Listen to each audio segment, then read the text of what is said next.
You have the man just scored 2 goals in a match, took time off to come on the Observer because he wants to get that information out. Please let me say a pleasant good evening to former Top Cup and NTA political leader Gary Griffith. Pleasant good evening, my friend. Good evening to you. Yeah, he's tired, boy. Well, I know you had to find some way to release the stress. The former Top Cup, you made it quite clear how you felt about the Commissioner of Police extension. You said that given that it equates with that of National Security Minister Fitzgerald Hines and Prime Minister Dr. Keith Rowley, who heads the National Security Council, you said you cannot appoint a James Bond or a Bean and Tommy Joseph of TNT National Security. Does this extension come as a surprise to you? No, not at all. This was expected. What this government continues to do is not to select persons who may be independent, impartial, probably very good at their job. You would have seen it with the removal of the director of the SSA. That individual was second to none. He was instrumental when it resulted in the highest reduction in violent crime in 17 years whilst I was commissioner. It happened with me as commissioner of police. We have seen it with the head of the Integrity Commission, the head of the Central Bank, the head of the Industrial Court. We have seen it now with the Auditor General. That is PNM style. And I mean, it is so unfortunate that instead of you just doing the right thing, what you're doing is trying to turn this country into some type of dictatorial one where you're just trying to handpick persons who you believe may just be political puppets to you. Look, Christopher, let me remind the country, in 2018, when the system for the selection of a commissioner was very impartial and well done because it would involve international experts. These were individuals who actually selected commissioners around the world. This was in 2018 through KPMG and foreign experts came. Christopher did not come in the top 15. I want to remind the country what the PNM has imposed on us. That is the PNM standard. She couldn't even come in the top 15 of all who applied for commissioner or deputy commissioner. She got 23 out of 50 in the interview, 3 out of 15 in the role fit, 3 out of 15 in the mock media conference. And those things that you'd actually see it now in how she has performed, ducking the media, unable to say anything. She's not strategic, she's not tactical, getting 30% less than others. And this police service commission decided to put her first. And the individuals there, none of them have training, qualification, or experience in law enforcement. You have an accountant, you have a speaking consultant, you have an ex-judge. So the individuals that you put, all that they're doing is basically because they were handpicked by a president who was handpicked by a prime minister, the same president who did not adhere to the law. And then to top it off, what Keith Rowley has basically done is to tell the country, I do not care. I do not care if you all do not want Fitzgerald Hines. I will double down to show you all I don't care what you want. I do not care if it is 89% of the country voted that they wanted Gary Griffith to remain as commissioner or had no concern. I don't care about you. I do not care if 94% of the country in polls said they do not want Earl Christopher.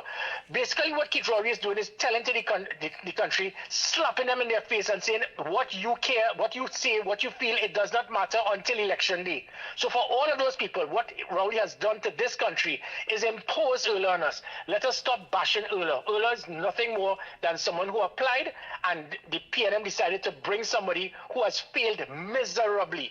And that is the standard this country continues to get. So when I stated that Earl Christopher equates with the standard of Keith Rowley and Fitzgerald Hines, who have also shown total incompetence in national security, we sometimes we deserve what we get, and we'll have to hold on to this. But I can tell you one quick thing, Kay, is that this year is going to have a very big part to play in the decision in the general election.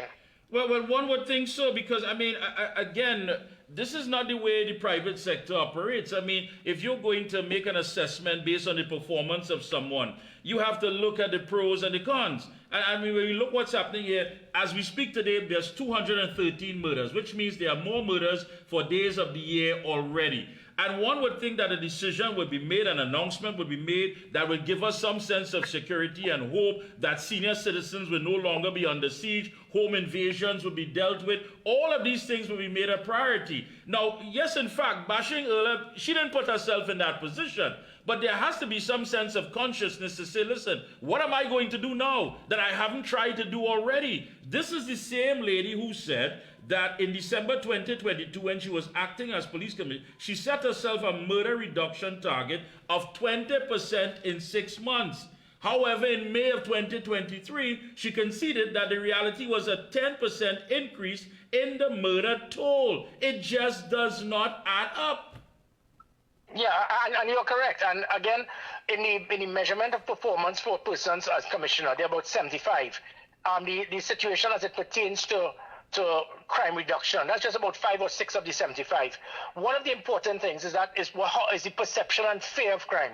I handed over to McDonald Jacob public trust and confidence in the police at 59%, the highest in any arm in the public service.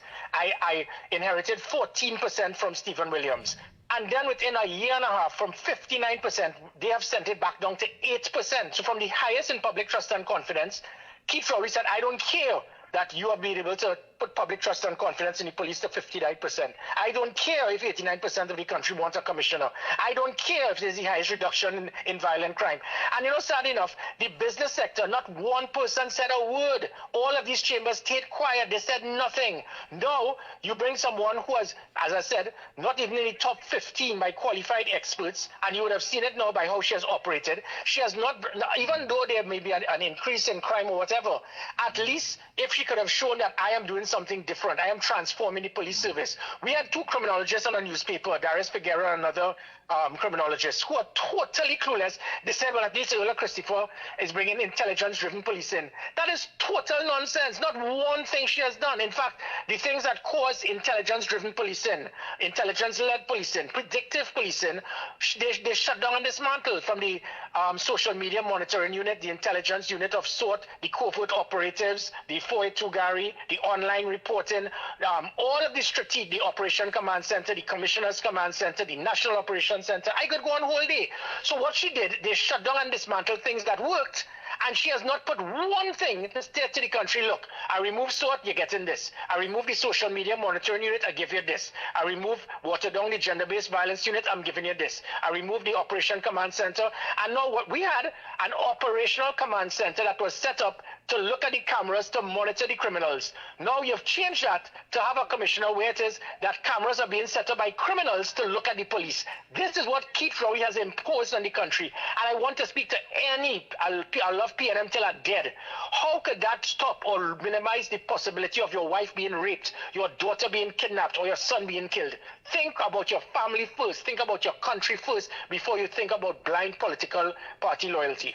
And that's a strong point. I mean, what you handed over was a working operations with an operations center with so many different policies and so many networks that existed. Now that is gone. I mean, this is ridiculous. I mean, I'm really and truly, I think people again expected to hear an announcement, especially coming up to a general election, something that would give us some sense of security that this government is making dealing with crime a priority as far as securing citizens. Now, I mean, it has gotten ridiculous, Gary. I mean, they're no longer just kicking down your front door and coming through your window. They're burning you. They're burning you to death. They're taking your belongings, sexually violating you, and they are lighting you afire. Compounded with the fact that you made a statement where it is that the Minister of National Security, Fitzgerald Hines, said criminals have always wanted to monitor the operations of the police. And he described the discovery of illegal CCTV cameras as nothing new.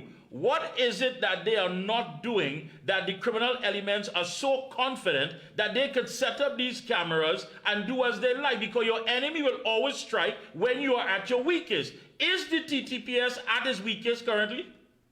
And it is, well, maybe because, as I said, public trust and confidence in the police has now gone down to 8%. But these are the same 7,000 police officers, the vast majority that would have been under my watch, where it was 59%. So it's not the officers, it's lack of leadership.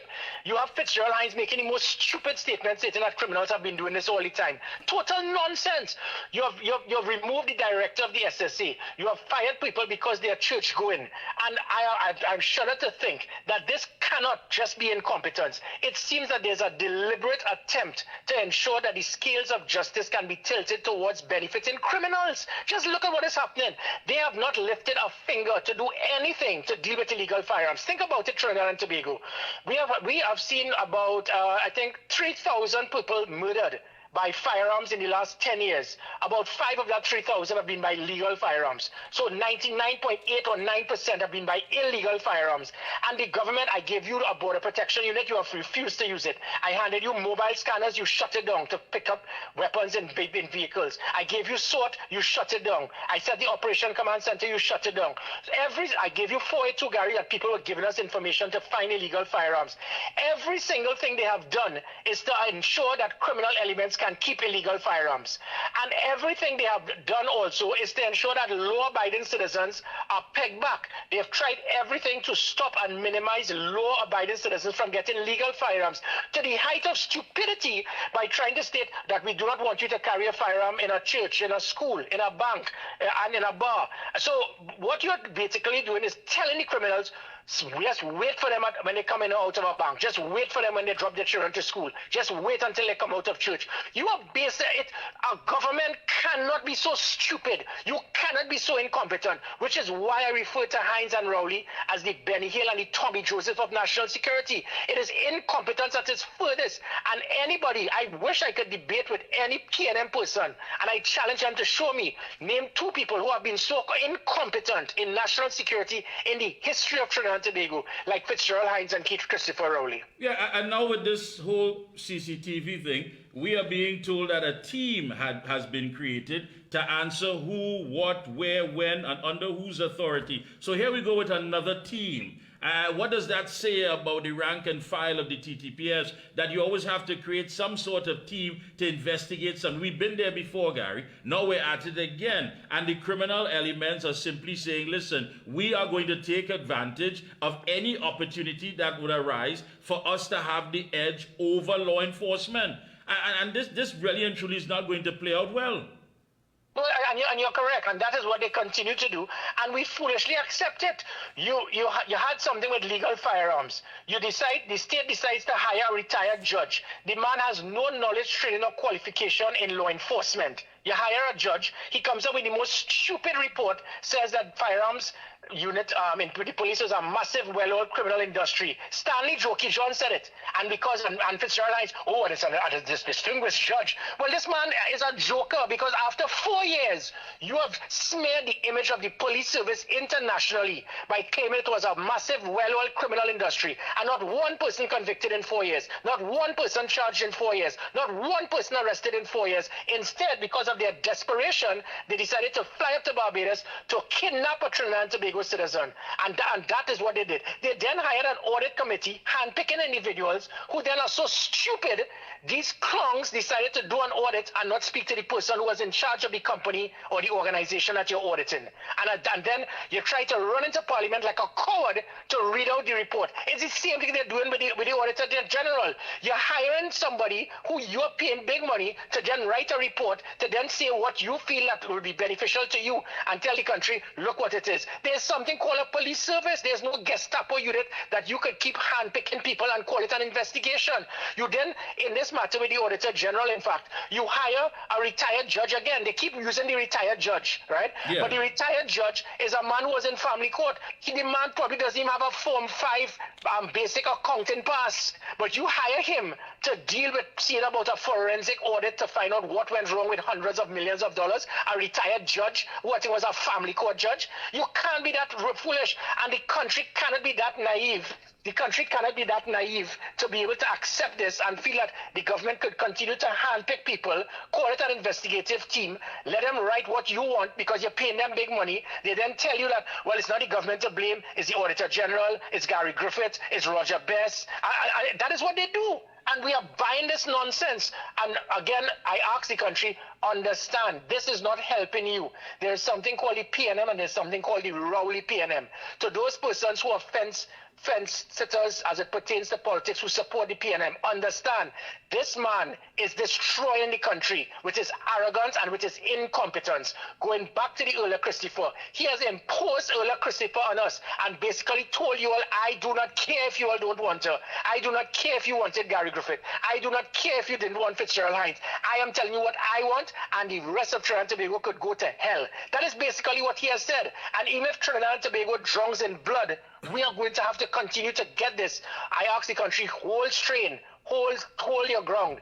We have a nation to defend. Come general election, remember what this man has done to destroy this country.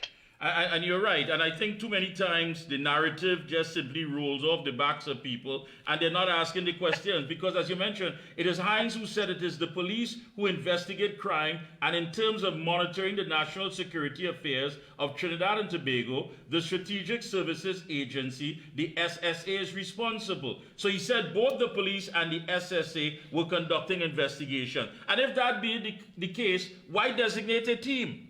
Why designate a team? Correct, and that's what they do. But they investigate a team, and some of them, and as I said, when it is Stanley John with no qualification, training, or knowledge in law enforcement and investigation, he's a judge. His job in his training, well so, is to be able to take in information that is given to you, not for you to go out and do fact-finding missions to call yourself an investigator. He's not, and similar to the retired judge who was, I think, a family court judge dealing with a matter of auditing to find where hundreds of millions of dollars went. And what happens, it gives the perception that all you're doing is handpicking people, paying them big money, let them write reports of what you feel that you want to hear, and then tell the country, see what I told you all? This was not, sir. It was this retired judge. It's this auditing team.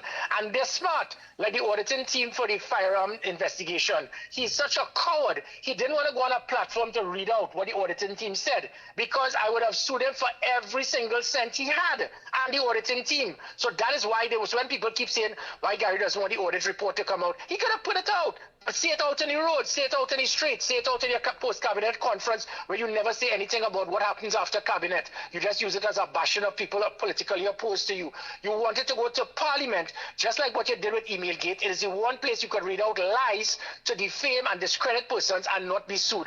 How could anyone want to have a government and a prime minister that's immature, irresponsible like this? Yes, indeed. Last thing, Gary, NTA meeting, was that? Is it Diego Martin? Yes, I'll Diego Martin Community Center, Wendy Fitzwilliam Boulevard, Diamond Vale, tomorrow at 7 p.m. And again, what we continue to do is to show to the country, listen, we are not here.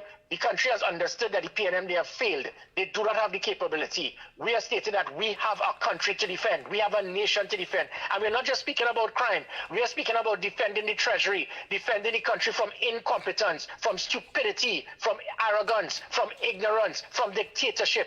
That is what we intend to provide. We intend to show to the country we have the options, we have the solutions, and we have the political will to save Trinidad and Tobago. We have a nation to defend. If anyone is interested or available, 7 p.m. tomorrow at the Diego Martin Community Center, Diamond Vale. Wendy Fitzwilliam.